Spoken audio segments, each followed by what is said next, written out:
Hey Katrina, how you been? Hi, good and you? Doing good, doing good. Just been rather busy for the past few days. Always Trying to busy get with things this done. life. Yes, ma'am. Yep. So what would you like to share about your journey with your daughter, your autism journey with your daughter? Okay, well, I'll start by introducing myself if you don't mind, Okay. just to your audience. My name is Katrina Shellman. I am the founder of Awesome Hand Up Inc. Mhm. We are a nonprofit in South Florida here, and what we do is we provide support to autism families. We established this nonprofit almost 5 years ago. I think 5 years in August. So we're a pandemic born nonprofit, and we've been doing pretty well. We go out in the community when we can, and we spread awareness. We also do different giveaways depending on what comes in. We get items donated to us, or we may solicit for companies to get like items that we may be able to shop for, like in different stores, sensory items, fidget items for the kids. And then we do like stress relief items for parents and caregivers, because we all know as parents and caregivers, this is a stressful job. Right. And so we want to provide that support to those individuals that are caring for this special population of individuals, of children. And we can't say kids only, because autism doesn't stop at childhood, but for those that are caring for those that have autism and related disabilities. So yes, Definitely. and like I say, I am an autism mom myself. Mhm. Yes, ma'am. Yes. And how's your your daughter? How old is she? She'll be 9 next month.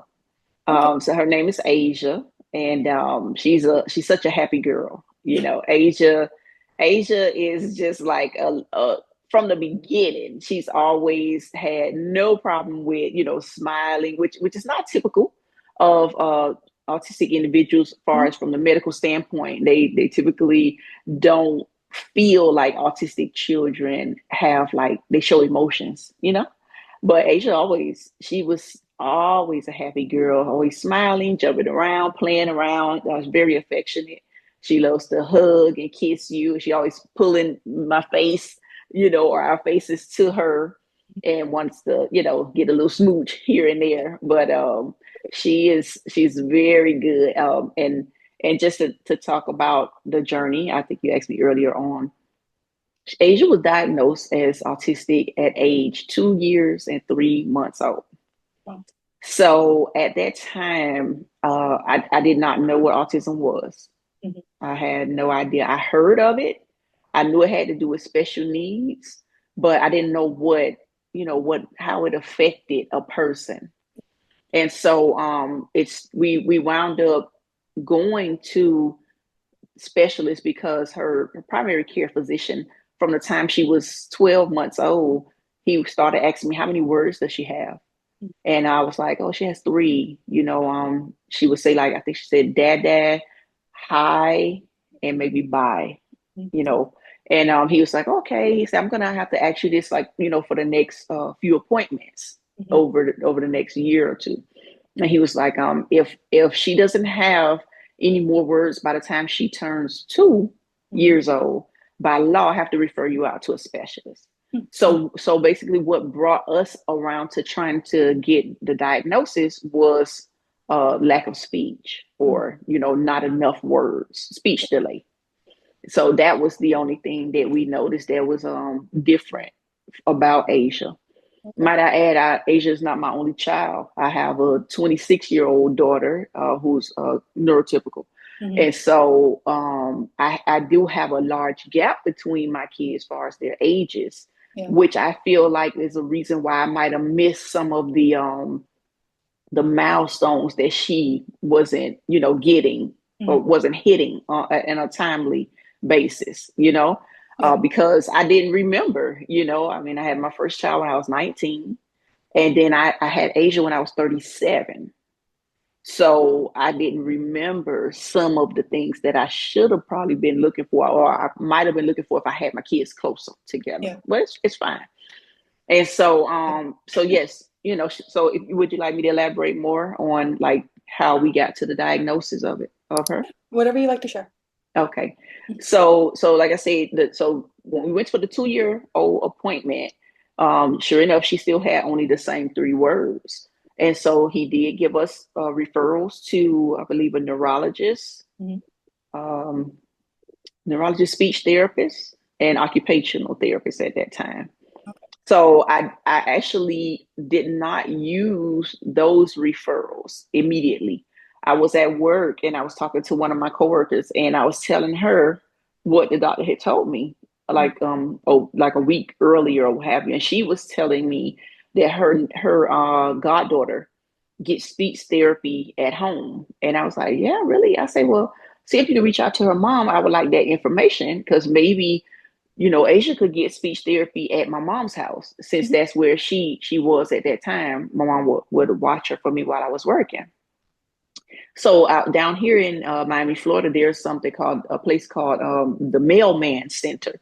It's at Health in like the downtown area or close to in here in Miami. Mm-hmm. And so it's like for child development services or something like that. And so that's the place that her child was getting services through, but it wasn't speech therapy. It was something called an infant toddler developmental specialist that came to the child's house and would interact with her one to one, like, and just do things with her to try to like I guess to try to promote speech, but also just some early intervention stuff. Mm-hmm. So it was good. It worked out really good that I wound up going that route because once I called down there and told them the situation with my daughter with her having speech delay, they was like, okay, we're gonna schedule you for an evaluation for her. I didn't know the evaluation was going to be 4 hours. So it was a very intensive evaluation. We wound up getting in there within a week or two. It wasn't a long wait list for that appointment. Mm-hmm. So I remember I took Asia. It was just me by myself. I took her on down there because I knew it was going to be for a while. And when we went there, although it was 4 hours, the appointment was very expeditious. Like it wasn't a lot of waiting. It was like they'll come and get us. They'll take us in a room, and then they would tell you like, hey, there's there's some people back there behind the glass. They're watching. And they're gonna be evaluating what they see as well. And so they would bring us in and ask Asia to do stuff, or they'll kind of play with her a little bit and things like that, and then they'll take us back in the waiting room, and somebody else will come pick us and pick us up and put us in another room. And so, long story short, after we finished with all that, they were like, okay, from what we see, it could be either that Asia has ADHD, autism, or neither. Hmm. So I'm like, I Okay. came here about speech delay. You know what I mean? Like, Yeah. okay, Wow. so in my mind, I'm still in the neither. Mm-hmm. I'm like, well, it must be the neither category because I don't know about that. I didn't Mm-hmm. come here for that. So they was like, so we're gonna give you some referrals. So they gave me more referrals. Mind you, I didn't use the first 3 from primary care. Yeah. I was planning on using them, but I was trying to see about the speech possible speech therapists coming to the house. So I wound up using what they gave me. Mm-hmm. So they was like, okay, we're going to give you a referral to speech, a referral to occupational therapy. So same as the primary care. Yeah. And then they gave me one to an audiologist to check her hearing. Yeah. And another one was to a neurologist. And another one was to I believe it's called the pediatric developmental behavioral like doctor Yeah. or something like that. And they was like, if you can get in with her, Mm-hmm. then she will be able to tell you what's going on with your child within 1 hour. Wow. So I'm like, well, shoot, I need to get with her because we Yeah. can cut out all this other stuff. Mm-hmm. But I did. They wanted me to especially get her hearing checked first. So I said, okay. So all of these specialists, except for with the exception of speech and OT, were all in the same place. They were all at the Mailman Center. So I said, okay, I'll start with the hearing. So we went there, checked her hearing. Hearing was fine. I said, okay, well, it's not that. It's not that she's not talking because she can't hear. So Yeah. we crossed that off the list. So then it was like, okay, So then I try to make the appointment for the lady, the one who, within an hour, Yeah. she will be able to let me know what's what. So Hmm. I did that. And it was a long waiting list. Like, I think it was like a 6-month wait. Yeah. So I was like, okay, well, can y'all call me if there are any cancellations? And that's important. Like, for anybody out there who, if you hear about a wait list, try to get a relationship with whoever it's like that the assistant or the person who schedules the appointments, and ask for any cancellations. Yeah. And they will call you. And that's what happened with Asia. That's how we got in within, like, I think maybe 3 weeks, as Wow. opposed to 6 months. Yeah. Wow. That's great. Her assistant Yeah. called me, yes, and was able to get me in there. And then at the same time, I did go ahead and start her with speech and occupational therapy services at a facility in Hollywood, Florida, here that we wound up going to. Okay. So once we got that appointment, the cancellation or Hmm. whatever, we went on in there, and sure enough, like they said, in one freaking hour, that lady, and it was very similar because, like I said, it was the same place. So they still had the people behind the glass. Hmm. They also had the doctor was talking to me, because of course, if your child is nonverbal or non-speaking, Hmm. they're going to the specialist or the person is going to talk to you as the parent. They Yeah. can't really talk to the kid. They're not going to respond. But they had Asia playing with someone in the background, like, I could see her. Yeah. So the people behind the glass are watching Asia and how she's playing Hmm. and interacting with the doctor's assistant. And Yeah. then the doctor is talking to me, asking me a series of questions. So once that was over in that hour, the doctor went in the back and met with them. And then she came back and sat with me. And that's when she was, I would like to pause and tell another part of the story before I tell what happened there. Would you mind? Yeah. No, it's fine. Yes. That's fine. Okay. So I'm gonna back up a little bit. So this appointment, let's say this appointment was on a Tuesday or Hmm. something, Tuesday or Wednesday. The week prior, on Friday, I was at home with Asia, and we were watching Sesame Street. I know I mentioned this to you before. Yeah. And we're watching Sesame Street or whatever, and like we always do. Hmm. This particular day, I see a new character that I never saw before. It was a little character named Julia. So I was doing stuff in the room. I probably was cleaning up the room, but I could hear the cartoon or whatever. And then I kind of paused and started watching the cartoon, the episode, because they were saying things that was familiar to me about Asia. Hmm. And then, like, I think Elmo was asking, like, why Julia was covering her ears, Hmm. and why Julia was getting upset because a fire truck passed by that was loud, and they were saying that she plays differently, and things like that. So at the end of all that part, then the adult that was there said Julia has autism, Hmm. and so she plays differently. She does things differently. Yeah. And when I heard that, I was like so taken back, because I remember that autism was on one of the three things that they said at the mailman center. It could be autism, it could be ADHD, or neither. Yeah. Well, neither had been crossed out because the hearing was fine. Yeah. The ADHD part, we hadn't really touched on that much. Hmm. But when they said autism on Sesame Street, Hmm. and then I'm hearing what they're saying about this character, Yeah. and I'm watching her, and she's moving and doing stuff just like Asia. It was almost like God gave me a sneak peek Hmm. into what was about to come. Wow. That's amazing that So you had yeah. that you had that experience, because I mean sometimes it does, like once you do start getting into this like realm, you do actually start realizing like other things too, like things will pop up eventually, like, oh wait, hold on, this sounds familiar, or Right. that may be that I thought I heard that somewhere before, Yes. something like that. So I mean Yes. it does, eventually, you start hearing it around and realizing and getting more familiar with it. Yeah.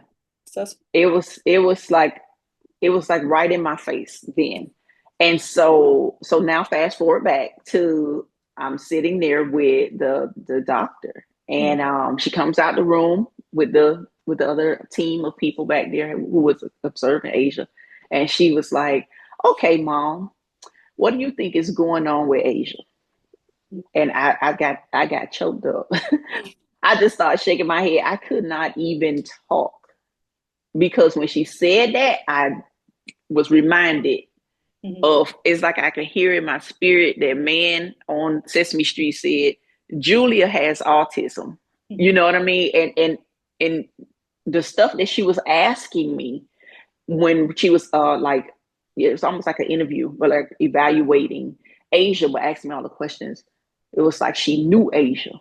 Yeah. Because she was asking me those questions like, do you notice that if she has like a toy, let's say she has a toy car, she'll just spin the wheel and look at the wheel, but not use it in a functional way? And I was like, yeah, like, but my answer was that to a lot of stuff that she was asking me. So it's almost like she knew Asia already. So at that moment, I already knew what it was. Yeah. And so I never did say, I think she's autistic. She saw me then sobbing.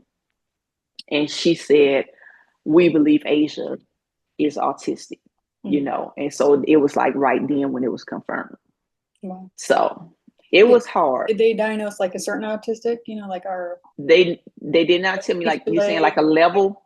No, they did not tell me any level or anything like that.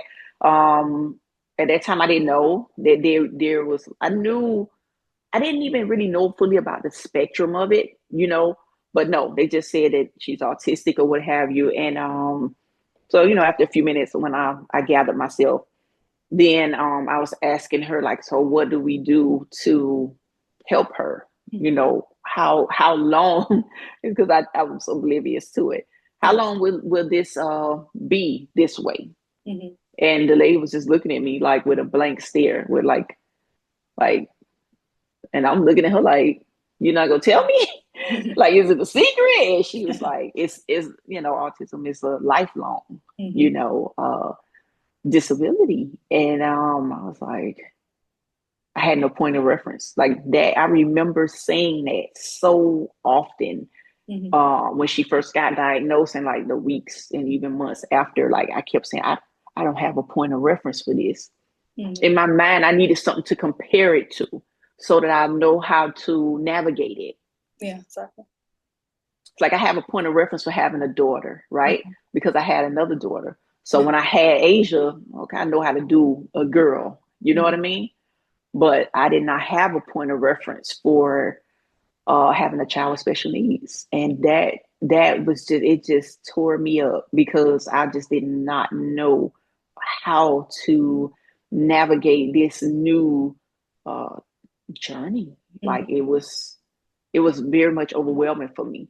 And like I said, I did cry about it, and I've seen like in the comments on other people's pages, like on social media, where other parents will post about their experience and how they felt when their child first got diagnosed.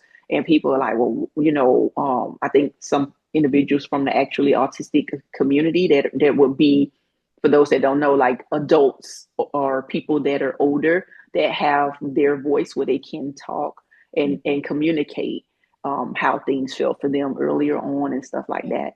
And some people would seem to be offended if they saw a parent saying that they cried when a child got diagnosed, but you're not crying because of anything negative, like pertaining to the child. I feel, and I can speak for myself, I was crying because like I just really had no point of reference, and I really didn't know how life was going to be with this particular child on this journey that I had no experience with. You know what I mean?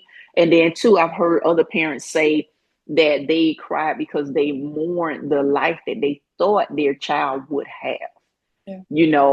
So it's kind of like you're almost dying to how you thought this child would be. Not to say the child wouldn't thrive in their own way, but I think as parents, naturally, we kind of have like in our mind, oh, well, you know what? I think when I have this baby, she's gonna be a cheerleader, or I'm gonna put her in ballet and stuff like that. Yeah. And depending on the severity of the disability of the child, in some cases, those things might not be able to happen.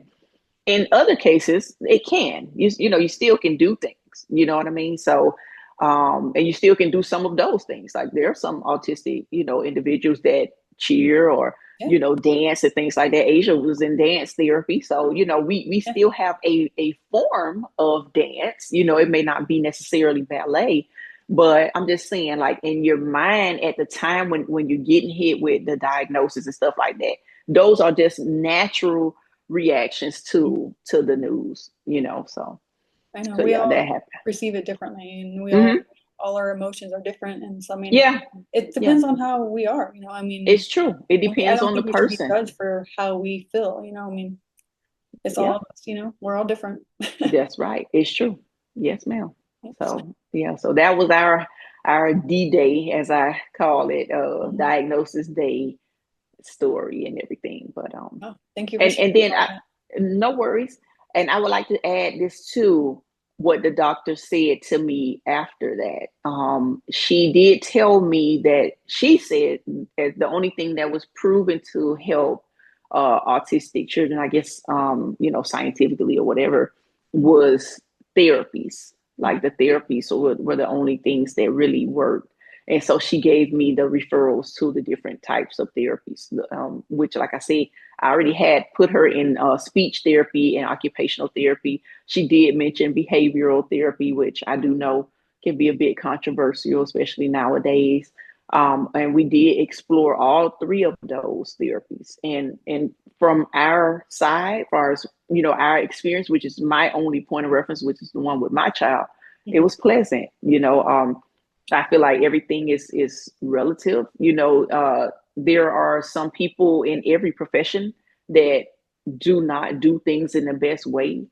But the people that work with my child, they did do things in a very good way, and I was very hands on.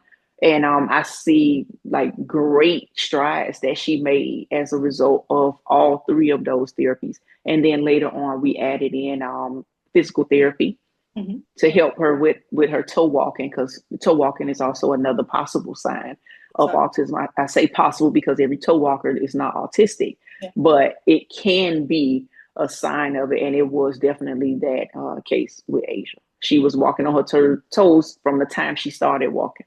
Mhm. I don't remember her not walking on her toes Mhm. from that time. Yes. And is So, she and still, it's been corrected since then. okay? Thank So God. she is okay. I was gonna say she's still doing the toe. No, no, you know what? It's so funny. That was a hard thing too. And we can transition if you would like Mhm. to talk. I can talk about the toe walking a bit Okay, if yeah, you that's would fine. like I mean, that. yeah, because I'm sure that'll probably be like a proudest moment too, right? I mean, once she first. Oh man, I didn't. But you know what's crazy? I'm gonna tell you. I'm gonna get to it. But it was a proud moment. Yes, ma'am. And so okay, so with the toe walking, right? She started. She was a late walker, a little, and Asia has other siblings and things from her dad, and then one from me. Mhm. And he always said that you know his kids they walk later, and I was like, okay, so yeah, they don't walk till they like 15 months or something. I'm like, oh, I don't know. Okay, but I knew my oldest daughter started walking at 12 or around 1 year old, Yeah. 1 years old, because I remember she was walking at her birthday, first birthday party. Mhm. So Asia started walking at like 14 months. And like I say, it was flat at first. Mhm. And then very soon after she went up on those toes and stayed up on there. So my mom was very concerned about it, but I really wasn't. I guess because I just felt like it's just a little kid, you Mhm. know, this little kid walking around on their toes, you know. Yeah. But so my mom bought all these different shoes, all these different orthopedic shoes, and then we was trying all kind of stuff, Mhm. and nothing really seemed to work. Her primary doctor, for whatever reason, never did. It didn't really. It wasn't a big deal to him that Mhm. she was walking on her toes, so he never gave me any referrals or anything about that. I would say when Asia was about 4, maybe 5 years old, I met a mom through our nonprofit. She reached out to me on our nonprofit page on Facebook when we first started. And she was saying she wanted to connect with other moms. Yeah. Shout out to Dulce. Her name is Miss Dulce. She's taught me so much and give me a lot of just good information.